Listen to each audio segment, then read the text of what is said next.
কিশোরগঞ্জ শহরের পশ্চিম প্রান্তে হারোয়া এলাকায় নরসুন্দা নদীর তীরে ৩ একর ৮৮ শতক জায়গা জুড়ে দৃষ্টিনন্দন এই পাগলা মসজিদ নিয়ে মানুষের কৌতূহলের শেষ নেই।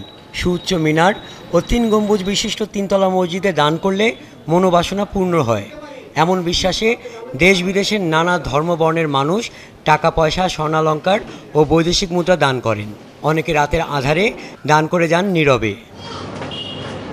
গত ২০শে এপ্রিল সর্বশেষ দান বাক্সগুলো খোলা হয়েছিল।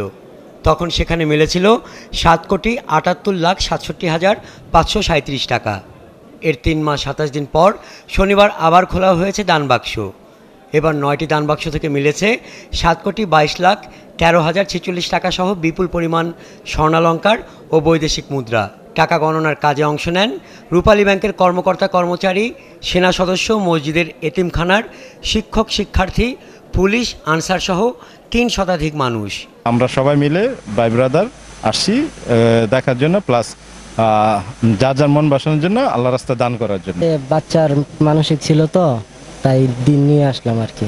নিয়ত ছিল যে আল্লাহ যদি দেয় আমার গায়ে দুধ দেয় এবং বাছুর সন্তুষ্টভাবে মানে ভালোভাবে তাইলে আমি এখানে দুধটা দিব আর কি। কিশোরগঞ্জের পুলিশ সুপার জানান, দান বাক্স খোলার পর মসজিদের সার্বিক নিরাপত্তার কাজ করেন তারা। টাকা গণনা থেকে শুরু করে সে টাকাগুলো ব্যাংকে নেওয়ার কাজ হয় কঠোর নিরাপত্তায়। প্রতি ৩ মাস বা ৪ মাস অন্তর অন্তর এই টাকাগুলি গণনা করে থাকে, মসজিদ কমিটি গণনা করেন। এই ৩-৪ মাস যে কয়টা সিন্দুক এখানে থাকে, তাদের এই সিন্দুকগুলি নিরাপত্তা দেওয়ার জন্য আমাদের একটা প্ল্যান থাকে।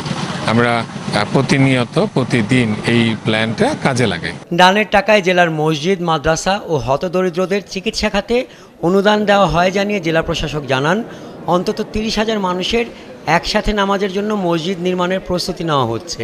যে এরকম একটা কমপ্লেক্স করতে অনেক টাকা লাগবে, তো এই ধরনের ব্যয় করে এই কমপ্লেক্স নির্মাণের অভিজ্ঞতা কিন্তু আমাদের কারো নাই। তো এই জন্য আমরা কনসালটেন্ট নিয়োগের জন্য, পরামর্শক নিয়োগের জন্য এর আগেও সার্কুলার দিয়েছিলাম, সেটা চূড়ান্ত পর্যায়ে রয়েছে, এটা আমরা আগেও বলেছি। তো এই পরামর্শক নিয়োগ শেষ হলেই এইটাতে আমাদের মসজিদের মূল ডিজাইন হবে। বাংলার ১২ ভূঁইয়ার অন্যতম ঈশা খানের বংশধর দেওয়ান জিলকদর খান ওরফে জিলকদর পাগলা নরসুন্দা নদীর তীরে নামাজ আদায় করতেন। তিনি মারা গেলে পরবর্তীতে তার ভক্তরা সেখানে মসজিদটি নির্মাণ করেন। জিলকদর পাগলার নাম অনুসারেই মসজিদটি পাগলা মসজিদ হিসেবে পরিচিতি পায় বলে জানান স্থানীয়রা। হাসান আহমেদ, ৭১।